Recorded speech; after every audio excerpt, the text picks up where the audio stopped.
Hey everyone, welcome to another video. Today we're going to talk about issue number 4 of Psylocke, written by Alyssa Wong, and art by Vincenzo Caratu. But before we dive into the story, I want to ask you a favor. If you enjoyed this video, please leave a like and a comment to help the channel grow. So with that said, this issue opens right where the last one left off, with Psylocke breaking into Tai's home, and when she gets there, we see that Devin is extremely nervous, because according to Shinobi, Tai is extremely deranged, and that means a lot coming from him. And then Devin went on to break down how Tai's home security and network encryption are next level and how it would take forever to hack into it remotely. But that was when Psylocke assured Devin that he wouldn't need to, because she liked the weapon he made for her, because it is enhanced by her psychic powers and guided by her mind, which makes it quite convenient. And with another perfect throw, the kunai landed right into the drone, and using her new tools, she was able to guide it in for one last attack that brought the drone down like nothing. And with her ninja training, Psylocke leaped into the air and caught the damaged drone before it could hit the floor. Then swung around a tree branch before landing gracefully on top of it and popping the back of the drone open. Once safely hidden, Psylocke then went on to tell Devin that the surveillance drones aren't just made of metal, for they are also taxidermied animal parts incorporated into the machine. Now Devin found this, A, disgusting, and B, inefficient. But anyway, once Psylocke had it open, she inserted the data chip, which gave Devin complete access to Tai's system. And then Devin went on to say, all of the Haniver Mansion's surveillance footage and security patrol routes is under his watch.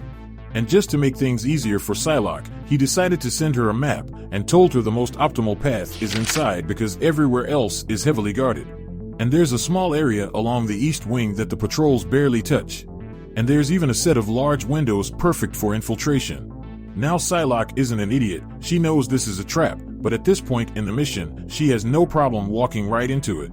Because Haniver left her a note inviting her to chase him, and she is a ninja. Now the hand did terrible things to her, but they did teach her how to walk into an ambush without getting caught.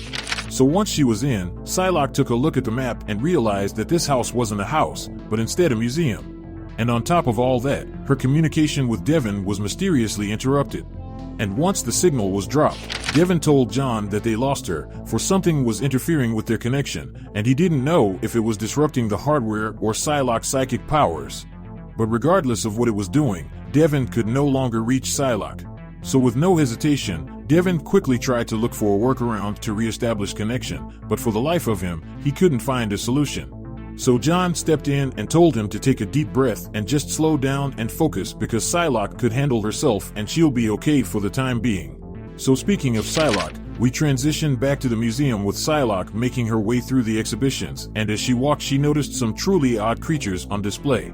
Until out in the distance, something shattered on the floor and a red hue appeared in the dark hallway, and out walked several more of Haniver's guards. And like last time, his creations are just plain wrong, for his lion, bear, and gorilla looked completely twisted. But regardless of how messed up they were, Psylocke was still too much for them to handle, for she dropped out of the sky and cut them down like nothing. So as she continued her journey, Psylocke narrated to herself how there were more mutated animals, but these ones seemed like naturally occurring mutations, not created ones. In fact, they looked well cared for, like he was preserving them. And as she continued to walk, a person who looked like Revanche appeared in the tank and said, "You tell me, Psylocke." Now this threw her off, because that was her name when she was trapped in Betsy Braddock's body. Deceived into thinking she was her until she was painfully awoken to her true identity.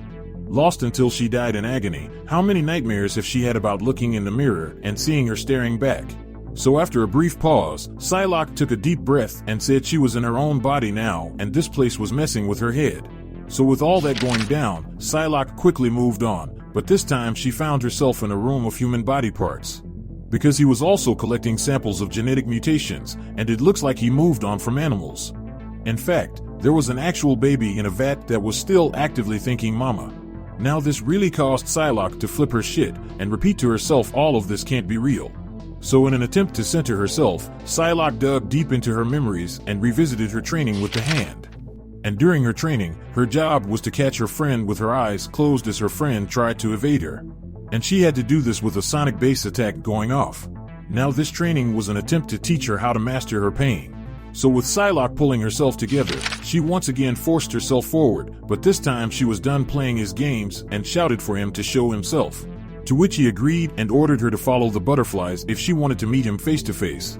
So with the path set, Psylocke started to walk in that direction, and as she walked, she stated that her people is already hunted and killed for being what they were, and now he defiled their corpses and displayed them in his twisted museum. Now to this, Tai replied by saying, "Don't you want to know what you are? For he does, for he always wants to know more. Because mutants and humans are such close cousins, yet so different, just like Psylocke and little Betsy Braddock." And just like that, Bestie came out the shadows and went straight to work and went head-to-head with Psylocke. And as they fought, everything looked and felt all too real, and Psylocke was confused about how he was able to pull this off. But unfortunately, no matter how hard she tried to snap out of it, Betsy's attacks just felt all too real, and then she started to dig deep into her personal life and pointed out how Cyclops suspended her because she has problems trusting people. And then went for the throat and said, "You may have taken Betsy's name, but she will never be her." So following that low blow, Psylocke went on the attack just to walk right into another trap. For that, Betsy was just Ty's morpho chimera using their scales to produce a hallucinogenic dust that she'd been inhaling since she set foot in his home. So with that established, several sleeping darts hit her directly in the back and knocked her out cold. And once she was asleep, Tai rolled himself out and welcomed her to his home. And on the last page, we see Psylocke hung up on a wall like she was his newest exhibit. So with that said, this issue of Psylocke comes to an end. But anyway, down in the comment section below, let me know your thoughts about this issue and what predictions you could have moving forward.